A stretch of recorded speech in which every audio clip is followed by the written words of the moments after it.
Presiden terpilih Amerika Serikat mengungkapkan untuk mengenakan tarif puluhan persen di awal ia menjabat sebagai Presiden Amerika Serikat. Rencana ini tentu memberikan kekhawatiran terjadinya perang dagang yang meluas ke negara-negara lainnya. Sebelumnya Trump memang mengatakan pemberlakuan tarif 25% pada semua produk dari Meksiko dan Kanada akan menjadi perintah eksekutif pertamanya dari berbagai kebijakan lainnya. Perintah tersebut akan dilakukan pada 20 Januari 2025 dalam platform Truth Social miliknya, di mana Trump juga menyebut tarif pada Meksiko dan Kanada akan tetap berlaku hingga kedua negara tersebut memberantas narkoba, khususnya fentanyl dan migran yang melintasi pembatasan secara ilegal. Sementara itu China, ia mengatakan akan memberi tarif tambahan sebesar 10% dan banyak ekonom yang telah memperingatkan bahwa tarif akan merugikan pertumbuhan dan mendorong inflasi.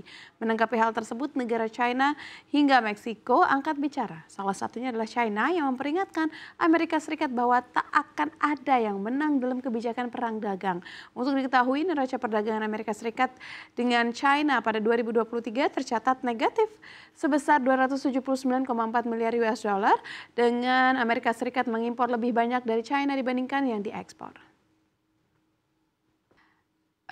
Ini makin menambah kekhawatiran ya, karena menurutku isu geopolitik atau perang sebenarnya saja sudah mempengaruhi perdagangan antar negara. Sekarang akhirnya benar-benar ada perang dagang. Apakah ini akan menjadi perang dagang dua atau gimana? Karena apapun yang terjadi dengan Amerika Serikat dan China, ini dua negara yang sangat besar dan memiliki dampak ke RI sebenarnya. Kira-kira gimana responnya? Saya mau tahu dulu dari Mbak.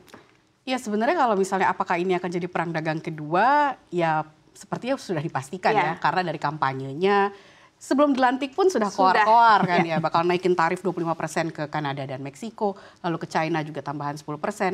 Pasti akan terjadi. Cuma bagaimana balasan China, bagaimana juga balasan Meksiko, bagaimana balasan Kanada, itu yang harus kita antisipasi semuanya. Karena nantinya dengan perang dagang yang dilakukan Trump saja, itu estimasinya kemungkinan PDB dunia itu bakal turun 2,3%.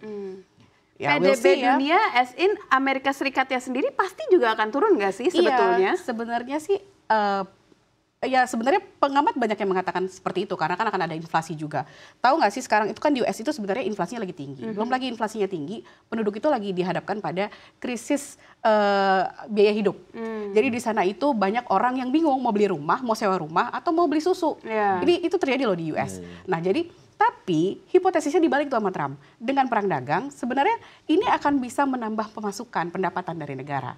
Cuma dia selalu mengelak ketika ngomongin soal inflasinya tuh gimana nanganinnya. Nah jadi kita lihat aja deh nanti setelah 20 Januari gimana nih nanti si Presiden Trump Emang akan beraksi. Possibility-nya apa balasan dari negara-negara lain? Kalau China kan udah pasti nih mereka bilang kayak kita akan membalas dengan keras kebijakan ini gitu. Apa memang possibility balasannya? Ya balasannya macam-macam ya bentuknya ya. Tapi ya paling simpel kan tarif juga ya, saling mengenakan tarif.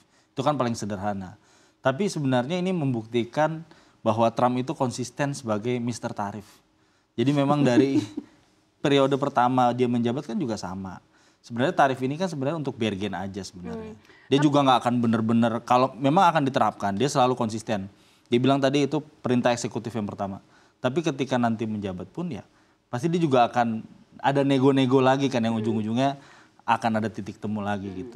Padahal kalau maksudnya gini, kalau kita kaitkan dengan negara Meksiko, ini kan sebenarnya diberlakukan katanya untuk menghilangkan peredaran fentanyl, untuk mengatasi lonjakan imigrasi. Tapi kenapa hal serupa juga dilakukan kepada Kanada? Padahal kita tahu Kanada, Meksiko, dan China ini merupakan negara-negara yang juga mengirimkan barang-barang yang begitu banyak dan begitu masif ya ke Amerika Serikat.